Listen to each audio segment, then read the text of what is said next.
आज सिर्फ मेरे लिए नहीं या मेरे परिवार के लिए नहीं, पूरे पटना सिटी परिवार के लिए बहुत खुशी का दिन है, क्योंकि बदलाव का पहला चरण हम पार कर चुके हैं।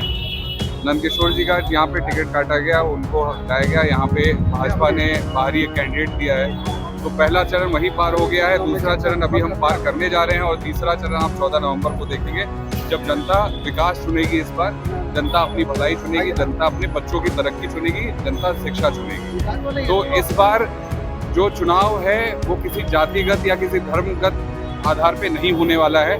इस बार मुद्दों पे लड़ाई होगी, जनता मुद्दों पे बात कर रही है, मोहल्ले मोहल्ले में, गली गली में।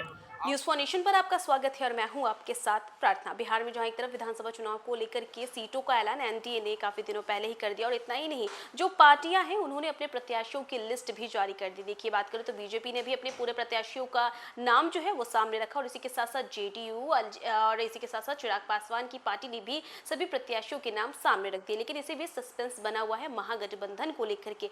देखिए, जहाँ एक तरफ नामांकन की जो प्रक्रिया है उसका फर्स्ट फेज भी खत्म है, मतलब आज आखिरी दिन है, और इसी के साथ साथ सेकेंड फेज जो है वो 20 अक्टूबर को खत्म हो जाएगा। लेकिन अब तक महागठबंधन में सीट शेयरिंग का ऐलान नहीं हुआ है, और लोग काफी ज्यादा बेचैन है ये जानने के लिए कि आखिर महागठबंधन सीट शेयरिंग का ऐलान कब करेगा। ऐसे में देखिए, बात करें तो जहां एक तरफ कांग्रेस हो, राजद हो, सभी ने अपने अपने प्रत्याशी को सिंबल देना भी शुरू कर दिया है सीट बंटवारे से पहले। लेकिन इसी बीच आपको बताएं कि जहां एक तरफ बीजेपी ने बड़ा दांव खेला है, वो दांव ये है कि युवा चेहरों को भी बीजेपी ने मौका दिया है, तो कांग्रेस भी कहां पीछे हटने वाली थी। आपको बता दें कि कांग्रेस ने भी एक युवा चेहरे को जो है आगे लाने की कोशिश की है, और सबसे बड़ी बात यह है कि ये जो युवा चेहरे के बारे में हम आपको बताने वाले हैं, ये आईआईटी और आईआईएम कर चुके हैं, और इतना ही नहीं, इन्होंने प्रशांत किशोर के साथ काम भी किया है आईपैक में। तो चलिए, इस सस्पेंस को खत्म करते हुए इस युवा चेहरे के बारे में आपको बताते हैं, और कांग्रेस के बारे में बताएंगे कि जहां कांग्रेस ने किस तरीके से इस युवा चेहरे को आगे बढ़ाने की कोशिश की।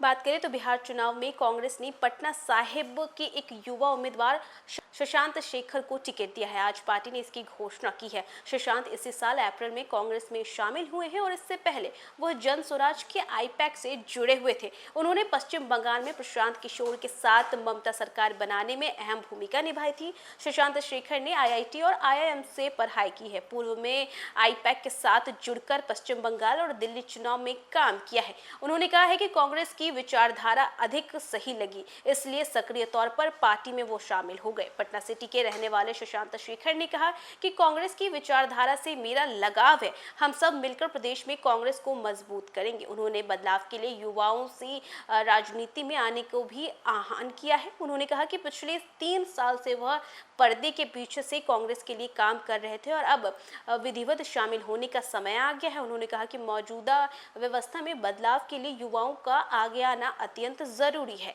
बात करें तो देखिए, एक तरफ बीजेपी ने बड़ा दाव खेला है, युवा चेहरों को मौका दिया, चाहे वो मैथिली ठाकुर ही क्यों ना हो, मौका दिया है, और इसी के साथ साथ देखिए अब कांग्रेस भी कहां पीछे हटने वाली थी। बात करें तो कांग्रेस ने भी इस युवा चेहरे को जो है एक मौका दिया है, और इतना ही नहीं, खुद शशांत शेखर का कहना है कि वो पिछले 3 सालों से काम कर रहे थे पर्दे के पीछे कांग्रेस के लिए, लेकिन अब समय आ गया है कि वो विधिवत इसमें शामिल हो जाए। और देखिए, बिहार विधानसभा चुनाव को लेकर के तमाम पार्टियां अपनी अपनी रणनीति बना रही है, और इसी बीच देखिए कांग्रेस ने भी इस युवा चेहरे को आगे लाने की कोशिश की है।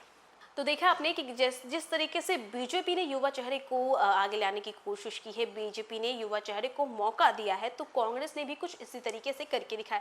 इतना ही नहीं, आपको बता दें कि शशांत ने खुद ये कहा है कि वो 3 साल से कांग्रेस के लिए पर्दे के पीछे से काम कर रहे थे, लेकिन अब समय आ गया है कि विधिवत वो इस पार्टी में शामिल हो जाए। इससे पहले भी वो प्रशांत किशोर के लिए काम कर चुके हैं, और उनका कहना है कि कांग्रेस की जो विचारधारा है वो उन्हें काफी ज्यादा पसंद है, और ऐसे में उन्होंने युवाओं को भी आह्वान किया है कि वो भी शामिल हो। तो फिलहाल इस खबर में बस इतना ही। न्यूज़ फॉर नेशन पे खबरों का सिलसिला जारी रहेगा, तब तक के लिए नमस्कार।